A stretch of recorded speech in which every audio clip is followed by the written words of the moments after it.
इस वीडियो को लाइक करें, हमारे चैनल को सब्सक्राइब कर बेल आइकन जरूर प्रेस करें हमारी न्यू वीडियो सबसे। नमस्कार साथियों, एक देश एक आवाज़ न्यूज़ में आपका स्वागत है।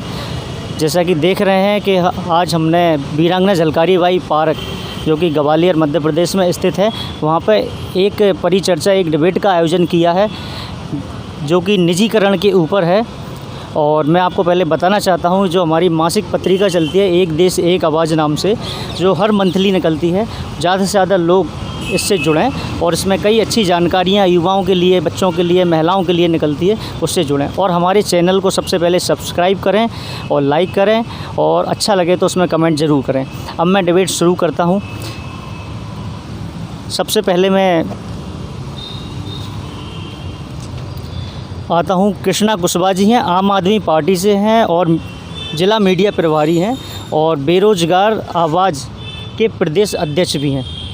कृष्णा कुशवाहा जी, ये जो निजीकरण पे जो आज डिबेट हो रही है, परिचर्चा हो रही है, तो क्या निजीकरण जो हो रहा है वो क्या देश के विकास में उपयोगी नहीं है क्या?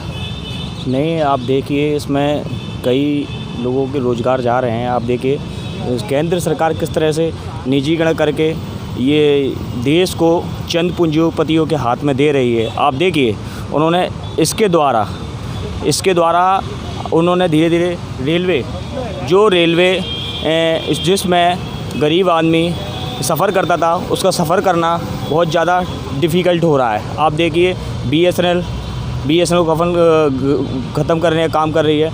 दूसरा, केंद्र सरकार गिने चुने पूंजीपतियों के हाथों में पूरी तरीके से निजीकरण करके पूंजीपतियों को फ़ायदा पहुंचा रही है। आप देखिए जियो BSNL को एक तरफ ख़त्म करके अंबानी अंडानी को फ़ायदा पहुंचा रही है। मैं तो इसका पुरजोर विरोध करता हूं और 2 तारीख को हम लोग इस पर एक रैली कर रहे हैं जिसमें संयुक्त मोर्चा के नाम से, और जिसमें पूरे ग्वालियर से छोड़ो भारत के लोग उस रैली में बढ़ चढ़कर हिस्सा ले रहे हैं और केंद्र सरकार का निजीकरण के लिए पुरजोर विरोध कर रहे हैं। हमारे साथ एक और साथी जुड़े हुए हैं, एडवोकेट किरण कुमार जी, जो राष्ट्रीय जनता परिवार पार्टी से हैं और राष्ट्रीय कोषाध्यक्ष भी हैं। और मैं इनसे जानना चाहूँगा, क्या इनकी पार्टी निजीकरण के साथ है या विरोध कर रही है इसका? देखिए नीरज भैया, हम निजीकरण का विरोध करते हैं। निजीकरण केवल पूंजीपतियों के हाथ में देश की सत्ता सौंपने का एक माध्यम है। पूंजीकरण से किसी भी गरीब व्यक्ति का कोई सम्मान नहीं होना, उनकी कोई सुरक्षा नहीं होनी, उनको कोई फ़ायदा नहीं है। केवल चंद लोगों के हाथों में देश की पूरी बागडोर सौंपने का ये नहीं, ऐसा भी हो सकता है निजीकरण के अभी फ़ायदे ना हो, आगे आने वाले समय में जब पूरी तरह निजीकरण हो जाए, जब उसके फ़ायदे सामने आए। निजीकरण के फ़ायदे कभी भी नहीं होंगे। अगर आप इतिहास उठा के देखेंगे, जिन जिन देशों ने निजीकरण किया है वो सारे देश आज निजीकरण को समाप्त करके उन सारे उद्यमों को राष्ट्रीयता उद्यम बनाने में प्रयास कर रहे हैं। आप पुराना जितना भी इतिहास है उसको एक बार खंगाल के देखिए, तो केंद्र सरकार जो भारत जो आज की देश में करने जा रहा है, ये केवल आम लोगों को, गरीब जनता को नुकसान के अलावा और कुछ नहीं है। अच्छा, निजीकरण जो अपनी जो सरकारें कर रही हैं, तो आप देख रहे हैं कई सेक्टरों में हो चुका है, रेलवे भी शायद निजीकरण में जा चुकी है, तो इससे आम आदमी की जेब पे क्या प्रभाव पड़ने वाला है? आम आदमी की जेब पर सुविधा के नाम पर बहुत प्रभाव पड़ेगा। आम आदमी से कहा जाएगा कि हम आपको रेलवे में ये सुविधा देंगे, लेकिन वो सुविधा नहीं देंगे। सुविधा के नाम पर किराया बढ़ाया जाएगा, बाकी चीज़ों की वृद्धि की जाएगी, जिसका भार आम आदमी की जेब पर पड़ेगा।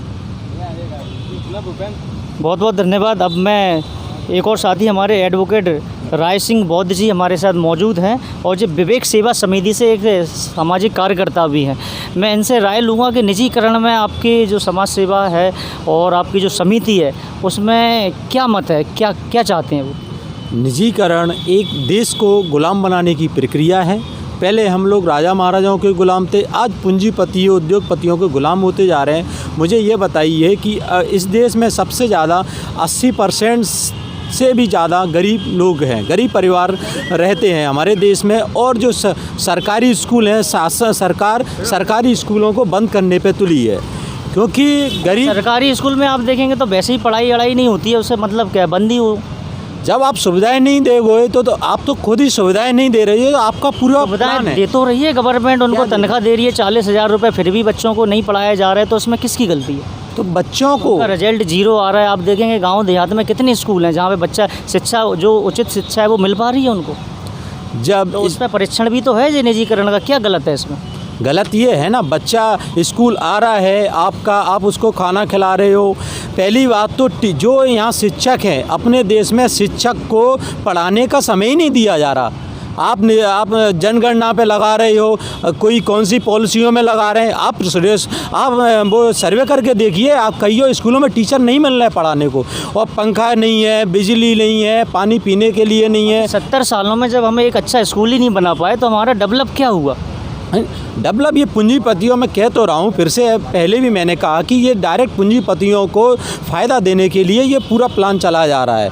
पूरा प्री प्लान है कि हम सुविधाएं नहीं दो, ऑटोमेटिक जनता भी कह देगी जब सुविधाएं नहीं मिल रही तो वह चीज़ चालू करने का क्या फ़ायदा है। बहुत बहुत धन्यवाद। हम दोबारा आएंगे आपके पास। और मैं भाजपा से, जो कि सत्ताधारी पार्टी है, उन्हीं से जिला उपाध्यक्ष अनुसूचित जाति मोर्चा ग्वालियर से हैं आदित्य रत्नाकर जी। मैं इनसे जानना चाहूँगा कि आपकी पार्टी, जो आप देख रहे हैं केंद्र में भी आज निजीकरण का हर जगह बोलबाला चल रहा है, और प्रधानमंत्री जी भी हर जगह जो सेक्टर हैं, गवर्नमेंट के सेक्टर हैं, वो निजी हाथों में दे रहे हैं, बड़ी बड़ी कंपनियों को दे रहे हैं। तो इससे क्या फ़ायदा होने वाला है जनता का? आपके चैनल एक देश एक आवाज़ के माध्यम से सर्वप्रथम मैं आज हमारे पंडित दीनदयाल उपाध्याय जी की जयंती पर भारत के हर नागरिक को और उनकी तरफ से उनके चरणों में श्रद्धांजलि अर्पित करता हूं। जैसा नीरज जी आपने मुझसे सवाल किया कि निजीकरण की आवश्यकता क्या है, देखिए समय हमेशा एक जैसा नहीं रहता, समय एक परिवर्तन है। दूसरी चीज़ कि जब हम आगे बढ़ते हैं किसी भी क्षेत्र में, किसी भी दिशा में, तो हमें अपने आप में भी परिवर्तन लाना पड़ता है। ये आपको पता है कि चाहे आप कोई भी डिपार्टमेंट उठा के देख लीजिए, कोई भी एरिया निकल के देख लीजिए, कई जगह प्राइवेटाइजेशन हो चुका है पहले से। मैं बात करूँगा शिक्षा से। क्या प्राइवेट स्कूल नहीं चल रहे हैं? क्या प्राइवेट हॉस्पिटल्स नहीं चल रहे हैं? क्या प्राइवेट बसें नहीं चल रही हैं? क्या प्राइवेट हमारे ब्रिजेस नहीं बन रहे हैं? ऐसा कौन सा काम है जो नहीं हो रहा है? देखिए, प्राइवेटाइजेशन की ज़रूरत हमें सिर्फ इसलिए पड़ रही है आज की डेट में कि हम बेहतर को और बेहतर बना सकें। और अगर मेरे साथी भाई अगर ये सोच रहे हैं कि दे दिया है किसी को निजीकरण, ऐसा नहीं होता। अगर सरकारी प्राइवेट स्कूल चल रहा है तो उसके ऊपर भी सरकारी लोग ध्यान देते हैं। अगर प्राइवेट अस्पताल चल रहा है तो उसके ऊपर भी अधिकारी लोग ध्यान देते हैं कि कैसा काम हो रहा है, और कहीं कोई गलती पाई जाती है तो उस पर तुरंत कार्रवाई होती है। अगर हमारा प्राइवेटाइजेशन होगा तो मैं समझता हूँ कि हमारे भारतीय रेलवे में सबसे पहले तो सुरक्षा का बहुत ध्यान दिया जाएगा। सुरक्षा बढ़ेगी, रेलवे में कोचों की संख्या बढ़ेगी, जो कंफर्म सीटें नहीं मिल पाती हैं यात्रियों को वो मिलेगी, और जो टूट फूट होती है रेलवे उसमें भी बहुत ध्यान दिया जाएगा। देखिए, किसी चीज़ की शुरुआत प्राइवेटीकरण के सभी क्षेत्रों में कर देना चाहिए। नहीं, ऐसा नहीं। पुलिस विभाग भी है, आर्मी भी है, और कई ऐसे विभाग हैं जो डिफेंस से जुड़े हुए हैं जिनको सरकारी काफ़ी अच्छे ढंग से चला सकते हैं, या फिर राष्ट्रीयकरण ही रहना चाहिए। तो आप सभी से सहमत हैं कि सभी जगह प्राइवेटीकरण होना चाहिए? हमारे देश की एयर इंडिया कंपनी है, मैंने उसका रिकॉर्ड निकाला तो मालूम पड़ा जितना वो कमा नहीं रहे हैं उससे ज़्यादा वो रेवेन्यू दे रहे हैं। और यही हाल BSNL का है। अगर इसको प्राइवेट कंपनियों के उसमें दे दिया जाएगा तो सरकार नियंत्रण रखेगी इन कंपनियों पर, और वो अपना प्रॉफिट निकालेंगे। प्रॉफिट निकालने के बाद जो प्रॉफिट निकलेगा वो हमारे भारत देश के नागरिक को ही मिलेगा। जिस तरह हम टैक्स की बात करते हैं कि टैक्स देना, मोदी जी तो एक और नारा देते हैं, उसमें कहते हैं हम खुद का निर्माण करेंगे, यानी आत्मनिर्भर, या फिर मान लीजिए जो भी निर्माण होगा हम अपने देश में ही करेंगे, और फिर जो विदेशी कंपनियां आएंगी वो अपने हाथों में लेंगी। तो ये तो फिर बात वही हुई ना कि हम कह कुछ रहे हैं और कर कुछ हो रहे हैं। नीरज जी, अभी बात चल रही है, अभी एक चीज़ हुई थी, मेक इन इंडिया जी, यानी जो चीज़ बनेगी इंडिया में बनेगी, है ना, उसकी बात हो रही थी। अब कई विदेशी कंपनियां FDI के माध्यम से निवेश कर रही हैं देश में, तो वो क्या उसके विरोध में नहीं है क्या जो उन्होंने बोला है? चलो मैं आऊँगा आपके पास। और एक और हमारे पास भाजपा से ही का जिला उपाध्यक्ष भारत शाक्य जी भी मौजूद हैं। हम उनसे जानेंगे कि बीजेपी क्या इस बार निजीकरण पर और प्राइवेटाइजेशन और अपना नोटबंदी और 370 राम मंदिर, इन चीज़ों पे वोट मांगेगी क्या? बिल्कुल मांगेगी नीरज जी। भारतीय जनता पार्टी एक आम आदमी, जो कार्यकर्ता निचले लेवल का, जो अंतिम पंक्ति में जो खड़ा होता है, उसकी चिंता करने वाली पार्टी है। और वो राम मंदिर तो बन ही गया, उसको अब मुद्दा तक वो विषय ही नहीं है। आने वाले जो समय में और जो नोटबंदी के फ़ायदे क्या हुए अपन? नोटबंदी के जो फ़ायदे हैं, जैसे कि सीमा पार से पाकिस्तान से वो आना बंद हो गए, जो करेंसी आती थी, नकली करेंसी जो आती थी, और रुक गई है वो। नहीं, हाँ बिल्कुल रुकी है, बिल्कुल रुकी है, और उसका खात्मा हुआ है। और नोटबंदी का फ़ायदा हमें बहुत हद तक। चुनाव में इसका मुद्दा क्यों नहीं बनाते नोटबंदी का, कि हमने नोटबंदी की? ऐसा क्यों नहीं, हम क्यों चुनाव का मुद्दा बनाएंगे? क्योंकि हमने तो की है ना, अच्छा काम किया, हमने तो अच्छा काम किया है, तो हम क्यों जाएंगे? है ना, तो बोलना चाहिए ना इन चीज़ों पे आपने। देखिए, भारतीय जनता पार्टी जो काम करती है वो कभी उसका प्रचार प्रसार करने की ज़रूरत नहीं है, क्योंकि जनता को मालूम है। चलो अच्छा है। हम आपसे जानना चाहते हैं, क्या अभी जो मुख्य ऐसे कार्य किए हैं सरकार ने जिनसे आम आदमी को फ़ायदा हुआ है? आम आदमी को जो फैसिलिटीज़ मिली हैं, क्या फैसिलिटी मिली मैं है? आपको बताता हूँ। मजदूर वर्ग जो है, जो बेचारा पेंटिंग करता है, सेंटिंग चलाता है, संबल योजना के तहत जो मध्य प्रदेश में भारतीय जनता पार्टी गवर्नमेंट बनी, तो उन्होंने एक संबल योजना का निर्माण किया। उसके तहत एक मजदूर वर्ग को, जो बेचारा अपना डेली 2 वक्त का खाना नहीं खा पाता, उसको फ्री में राशन, 1 किलो रुपए में राशन मिल रहा है। दूसरी बात, उसमें जो पढ़ाई का जितने भी उसके बच्चे हैं, उसका खर्चा शासन उठा रही है। तीसरी बात, अगर बाई चांस आकस्मिक अगर उसकी डेथ हो जाती है, तो उसको राज्य शासन 2 लाख रुपए देता है। जैसे कि आपने बताया संबल योजना जो चल रही है, क्या जो मजदूर वर्ग है तो आज खुश है उस संबल योजना से जो मध्य प्रदेश सरकार चला रही है, एमपी गवर्नमेंट अपने राज्य में? हाँ, हम जानना चाहेंगे। एडवोकेट विश्वजीत रतौनिया जी हैं और संयुक्त मोर्चा भी इनका चल रहा है और उसमें कई कार्यक्रम जो कर चुके हैं।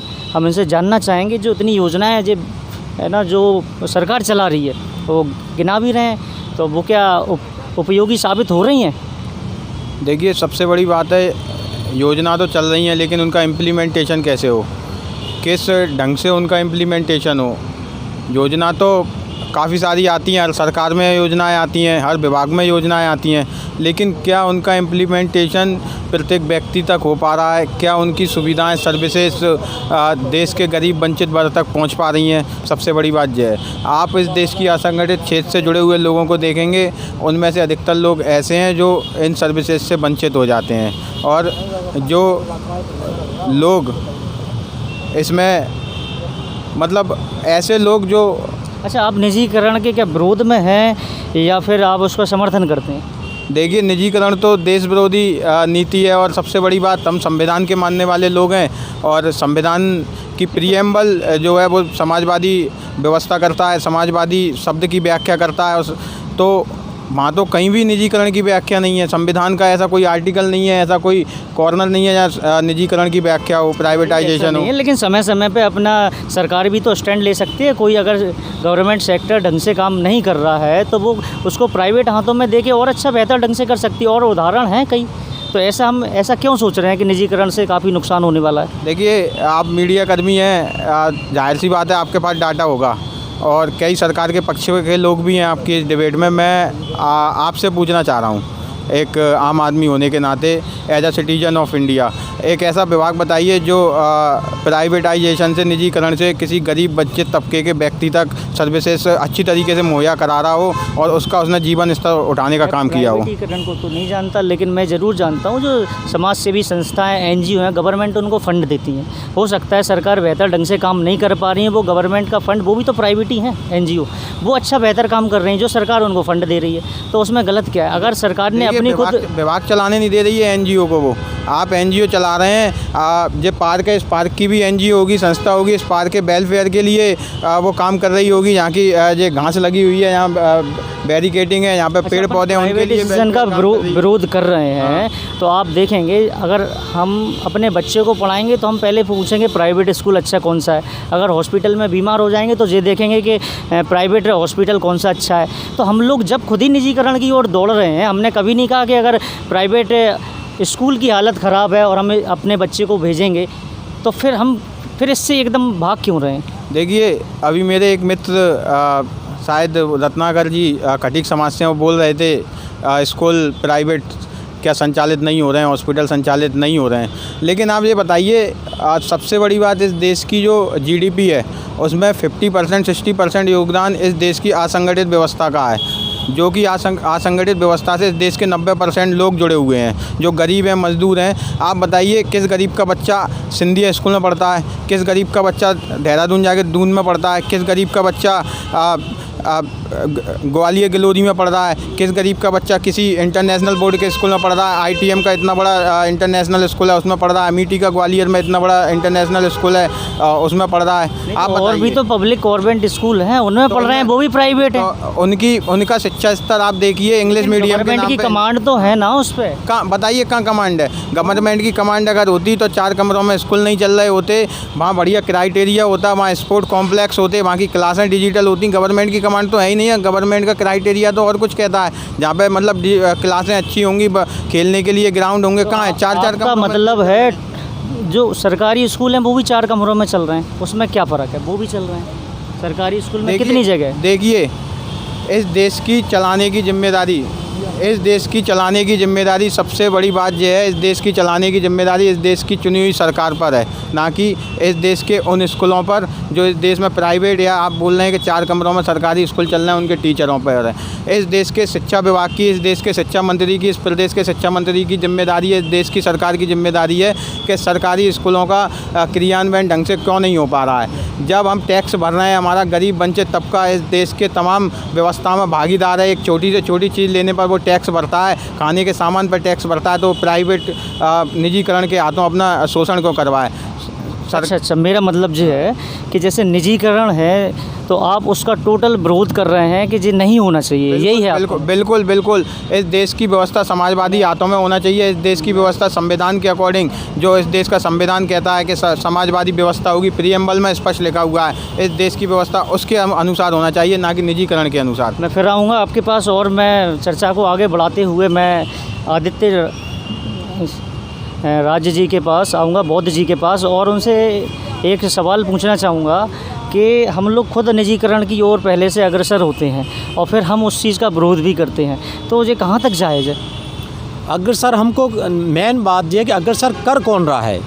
सरकार है वो देश की जनता के लिए बनी है या पूंजीवादियों के लिए सरकार बनी है? आपने एक हमारे साथी ने कहा कि प्राइवेट स्कूल का संचालन हो रहा है, रेल का, सब जगह। आप मुझे बताइए, आपने संचालन कर दिया, उसमें लगाम कौन लगाएगा? आप मिनिमम फीस तय, अभी कोई क्राइटेरिया नहीं है, प्राइवेटकरण कर दिया, प्राइवेट की स्कूल खोल दिए, आपने उसमें मिनिमम फीस का क्राइटेरिया नहीं रखा। ये तो बताने कोई क्राइटेरिया नहीं रखा उसमें, फिर आप कैसे कह रहे हैं सही है? देखिए, क्राइटेरिया की बात है अगर यहाँ पर जितने भी लोग उपस्थित हैं, मैं उन्हीं सबसे पूछना चाहता हूँ कि उनके घर के बच्चे कहाँ पढ़ रहे हैं। उनके घर में कभी दुख तकलीफ होती है तो वे कहाँ पे पसंद करते हैं इलाज कराना, सरकारी में या प्राइवेट में? बात हो रही है कि ये नहीं है कि कहाँ पढ़ा रहे। हमारा बच्चा, मैं एडवोकेट हूँ, मैं कमा रहा हूँ, तो जितना थोड़ी कमा रहा हूँ तो मेरे बच्चे प्राइवेट स्कूल में पढ़ रहे हैं। सरकारी व्यवस्था जैसी है हम उसमें खुश क्यों नहीं रहना चाहते? नहीं रहना चाहते आप टीचर, आप व्यवस्था नहीं दोगे कैसे? आप मुझे बताइए। व्यवस्था नहीं दे रहे हैं तो इसीलिए तो प्राइवेट कर रहे हैं, समझ नहीं रहे हो आप? तो आप व्यवस्था क्यों नहीं दे रहे हैं? आप व्यवस्था भैया क्यों नहीं दे रहे हैं आप सरकारी में, जी बताओ। देखिए, आप निजी हाथों में देने की जगह खुद कमांड क्यों नहीं लेते कि हम अपने विभाग में अच्छे सुविधाएं देंगे, अच्छे डॉक्टर्स या फिर है ना टीचर स्टाफ रखेंगे? ऐसा क्यों नहीं सोच रहे आप? क्यों निजीकरण के लिए लगे हो? देखिए, निजीकरण के 2 रूप हैं, मैं आपको बताऊं। ऐसा नहीं है जैसा आप बोल रहे हैं कि इसी में क्यों, जितना हो सकता है परिवर्तन हो रहा है, लेकिन जो पहले से चला आ रहा है उसको हम बदल नहीं सकते हैं। नहीं, लगाम तो ये बात सही है, निजीकरण में नहीं रहती। आप अगर किसी प्राइवेट स्कूल में जाएंगे तो उनकी मनमानी से फीस होगी, आप किसी निजी हॉस्पिटल में इलाज कराएंगे तो लाखों के बिल आपके फाड़ दिए जाएंगे। तो लगाम कहाँ है बताओ निजीकरण में? देखिए, तो हुई एक तरह की। आप जो कह रहे हैं मैं आपकी बात से सहमत नहीं हूँ यहाँ पर, कि तो आपका कहना है अगर निजीकरण में लगाम है। कहीं भी अगर आप प्राइवेट सेक्टर उठा के देख लें, वो स्वतंत्र पूरा नहीं है। अगर गवर्नमेंट का कोई रूल पास हुआ है, कोई आदेश आया है, उनको मानना ही होगा, उसके बाहर वो नहीं जा सकते। क्या मानते हैं गवर्नमेंट के आज निजीकरण जो अपने प्राइवेट में ले रहे हैं, काम कर रहे हैं, वो मानते हैं? नहीं मानते। मैं आपको कोई मत जाइए, अब जो कोरोना काल में ही देख लीजिए, अखबारों में लगातार कटेंगे देख लीजिए, लाखों रुपए के बिल आ रहे हैं और बिल्कुल इतने लाखों रुपए बिल आ रहे हैं कोरोना काल में। आप मुझे देख लीजिए निजीकरण के क्या फ़ायदे हैं, आपको स्वयं दिख रहे हैं। लाखों रुपए के बिल भेज रहे हैं, डॉक्टर किसी की नहीं सुनना है, प्राइवेट गवर्नमेंट की किसी आदमी की नहीं सुनना है, ठीक है। आपको VIP होटलों में भर्ती करा रहे हैं, वो उसका बिल किस पे पड़ रहे हैं? आम जनता पे पड़ रहा है बिल, कोई सुविधा नहीं दे रही है। निजीकरण में एक और चीज़ है कि आप देखेंगे हम सब लोग बहुत नियम पालन कर रहे हैं और कोरोना काल में भी हम लोग मास्क वगैरह, सोशल डिस्टेंसिंग सब कर रहे हैं। उसके बावजूद ही राजनीतिक पार्टियां बड़े बड़े प्रोग्राम आयोजन कर रही हैं, 5-5, 10-10 हज़ार लोगों की भीड़ कर रही हैं। क्या बिल्कुल कोरोना से बिल्कुल डर नहीं है, या फिर उनको ये लगता है कि कोरोना हमें कुछ कर ही नहीं सकता क्योंकि हम इस पार्टी के हैं? ऐसा क्या है? नहीं, ऐसा बिल्कुल आपका कहना गलत है। बीजेपी की फूलबाग में बहुत बड़ी सभा हुई थी जिसमें मैं भी सम्मिलित था। करीब 5 से 10 हज़ार लोगों की भीड़ थी। उन्होंने खुद डाटा दिया था कि 5 हज़ार तो हमारे सदस्य नए जुड़े हुए हैं, जो पुराने होंगे वो भी आए होंगे उसमें। तो क्या बिल्कुल डर नहीं है कि भाजपा को इसका? नहीं, बिल्कुल डर है उनको। क्यों ऐसा काम करते हैं कि मैं बता रहा हूँ ना आपको, आप मेरी बात सुनिए तो। उनको सोशल डिस्टेंसिंग का ख्याल रखा गया, उनको मास्क बांटे, उनका जब वो एंटर अंदर हुए उनको सैनिटाइजर किया गया, सारी सुविधाएं वहाँ फैसिलिटीज़ थी। जो मंच बना था, सारे जो हमारे अतिथि थे वो सैनिटाइजर थे, मास्क लगा हुआ था। और अगर आज अपन घर में रह रहे हैं और कोरोना काल चल रहा है, और अगर मैं तो ये कहता हूँ कोरोना भी नहीं है, मान के चलो अपन घर में रह रहे हैं और एक अपने आदमी को, किसी विशेष आदमी को टीबी है, तो अगर वो अपनी सावधानी रखेगा तो उसको भी टीबी हो जाएगी। चलो ठीक है भाई, वो जो भी राजनीतिक लोग हैं भाई अपना सैनिटाइज कर रहे हैं, सोशल डिस्टेंसिंग का पालन करते हुए पार्टियों में शरीक हो रहे हैं, भाग ले रहे हैं, हमने मान लिया। लेकिन आप एक सवाल है आपसे, जो निजीकरण का मुद्दा देश में काफ़ी बड़े स्तर से उठ रहा है कि भाई निजीकरण क्यों हो रहा है ना, और ये नहीं होना चाहिए क्योंकि जो सरकारी विभाग हैं वो प्राइवेट में चले जाएंगे, वो हो सकता है अपनी मनमानी करें उस चीज़ में है। तो ऐसे में भाजपा जो है निजीकरण पे वोट क्यों नहीं मांगती? बोले कि हम निजीकरण कर रहे हैं, हमने किया है ना, उस पे हमें वोट दो, क्यों नहीं कहती भाजपा? देखिए, भाजपा, मैंने आपको पहले भी कहा कि भाजपा एक कैडर बेस पार्टी है और भाजपा जो करती है उसको बताने का कोई वो नहीं है। भाजपा को तो जनता देख रही है और जनता वोट देती है, तभी भाजपा की दोबारा सरकार बनती है, तिबारा बनती है, 4 बार बनती है।